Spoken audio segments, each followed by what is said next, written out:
नং दतमा ST कन्स्टिटुएन्सियाव nomination बिलाइ गथायबाय आरो यूपीपीएल हान्जानि मिरु आफादनि थांखि बायदियै आरो दतमा ओनसोलनि रायजो राजाफोरनि हास्थायनाय आफादफोरनि हास्थायनाय जोंनि दतमा ओनसोलनि दैदेनगिरिफोरनि थांखि हिसाबै आङो बेवहाय दिनै नमिनेशन बिलाइ गथायबाय आरो जों बयबो लुबैदों जे 17 बोसोराव बीपी एबा दतमा ओनसोलखौ गारसोनानै दोनदोंमोन 17 बोसोराव बिथांमोना दतमा ओनसोलनि जौगानायनि खामानिफोरखौ मावाखैमोन दतमा समष्टिया गासै बड'लेण्डआव लायोबा बयनिख्रुइबो सन्माननि समष्टि दतमा समष्टियाव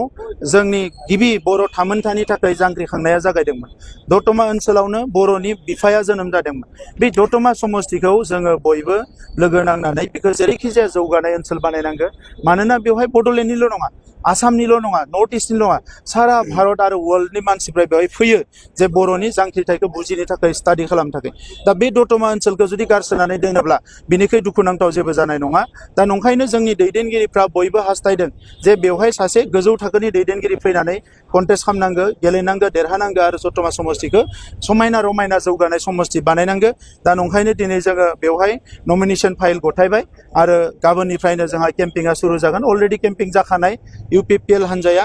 गोबां भट लानानै दतमायाव जों देरहागोन आरो सारा बड'लेण्डआव नांगौनिख्रुइ बांसिन जिखिनि जोंहा सरकार दानायाव नांगौ जोंनि एमसीएलए देरहानानै जों सरकार दानो थांगासिनो दङ दतमा ओनसोलाव नोंथाङा हाबबाय माबायदि रेसपन्स जोबोद मोजां रेसपन्स आङो दाख्लैबो थांदोंमोन दिनै जोङो हाजार हाजार रायजो राजाफोरनि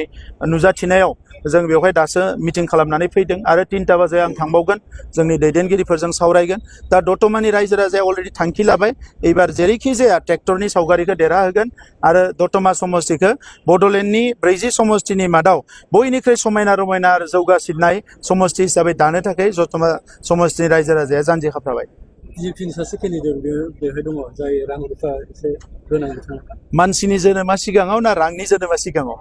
मानसियासो रांखौ बानायदों दा नंखायनो राङा मानसिखौ बानायाखै जोङो सोरबा सानो जे राङानो मानसिखौ बानायदों होननानै दा नंखायनो रां रुफा थानायानो जुदि बयबो माबानांगौब्ला दिनै सारा भारतखौ रां गोनाङानो दखल खालामगौमोन बर'नि थामोनथाखौ बुङोब्ला गिबियावनो दतमाया जायो नोंथाङा जुदि देरहायोब्ला बे दतमाखौ माबायदि जौगाहोगोन दतमाखौ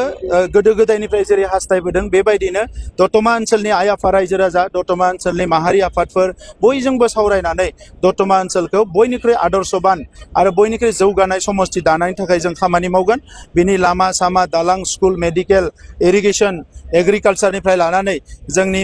सुबुं धोन जौगानायनि थाखाय जोङो बेस्ट अफ द बेस्ट पलिसिजों जों दतमायाव खामानि मावगोन मोननै बियावबाबो सानै जाथि होननानै थांखिया रायजो राजाफोरनि डिमान्ड जोंनि पार्टियाव डिसकासन जायो जे बबे समस्यायाव सोरखौ बिदों बबे समस्यायाव सोरखौ नागिरदों दा रायजो राजाफ्रा डिमान्ड खालामनाय हिसाबैनो बबे समस्यायाव सानै जोंहा गेलेनो गोनां जादों बेयो नियमनि गेजेरावनो गोलैयो दा नंखायनो साफ्रोमनोबो आङो दिनै जोंनि यूपीपीएलनि साफ्रोमबो बिजाथिनो आङो बयनिसिमबो गाहाम हामलायनाय बावदों आरो मोनफ्रोमबो समष्टिनि जोंनि हान्जानि मावथि बिबानगिरिफोर आरो रायजो राजानिसिम आं हामलायनाय बावदों फैगौ 22 तारिखआव जोंहा बिसायख'थिया जागोन आरो बेवहाय एबसुलुट मेजरिटि लानानै जों